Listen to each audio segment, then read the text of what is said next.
केंद्र सरकारकडून लोकसभा सदस्यांच्या जागा वाढवण्याच्या दिशेनं पहिलं पाऊल टाकण्यात आलेलं आहे। केंद्रानं लोकसभेतील खासदारांची संख्या 543 वरून 850 पर्यंत वाढवण्याचा प्रस्ताव तयार केलाय।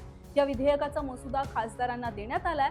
मात्र याच लोकसभेतील सदस्यांच्या वाढीला दक्षिणेतील राज्यांनी, उदाहरणार्थ तमिळनाडू, केरळ, कर्नाटक, आंध्र प्रदेश, तेलंगणा या राज्यांनी मोठा विरोध केलाय। आता या विरोधामागचं कारण काय आहे ते एकदा पाहू। बघा, पहिलं कारण आहे ते म्हणजे लोकसंख्या नियंत्रण। दक्षिण भारतातील राज्यांनी गेल्या काही दशकांमध्ये कुटुंब नियोजनाच्या कार्यक्रमांची अगदी प्रभावी अंमलबजावणी करून आपली लोकसंख्या नियंत्रित केली आहे। या उलट उत्तर भारतातील राज्यांची लोकसंख्या झपाट्यानं वाढलेली आहे। दुसरं कारण म्हणजे राजकीय प्रतिनिधित्व कमी होण्याची भीती। लोकसभेतील खासदारांच्या संख्येची पुनर्रचना लोकसंख्येच्या आधारावर झाल्यास ज्या राज्यांची लोकसंख्या जास्त आहे, उदाहरणार्थ उत्तर प्रदेश, बिहार, तिथे खासदारांच्या जागा वाढतील।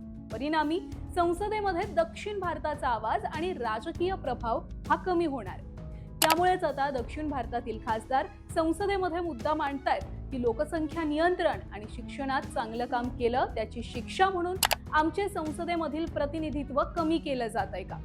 बरं, आता लोकसभेतील खासदारांची संख्या वाढली तर त्याचा कसा फायदा होणार आहे ते सुद्धा एकदा पाहू।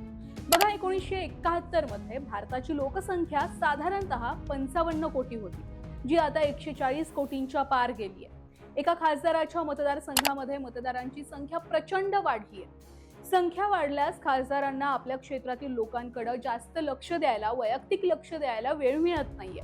तर दुसरा फायदा म्हणजे मतदारसंघाचा आकार लहान झाल्यामुळे विकास कामांची अंमलबजावणी करणं आणि स्थानिक समस्या जाणून घेणं सोपं होणार आहे। अधिक प्रतिनिधी म्हणजे जनतेच्या विविध स्तरांवरील आवाजाला संसदेमध्ये स्थान मिळण्याची अधिक संधी आहे। त्यामुळे दक्षिण भारतातील राज्य सोडता इतर सगळ्या राज्यांचा खासदारांच्या पुनर्रचनेला पाठिंबा आहे। बाकी तुम्हाला याबाबत काय वाटतं कमेंटमध्ये नक्की कळवा।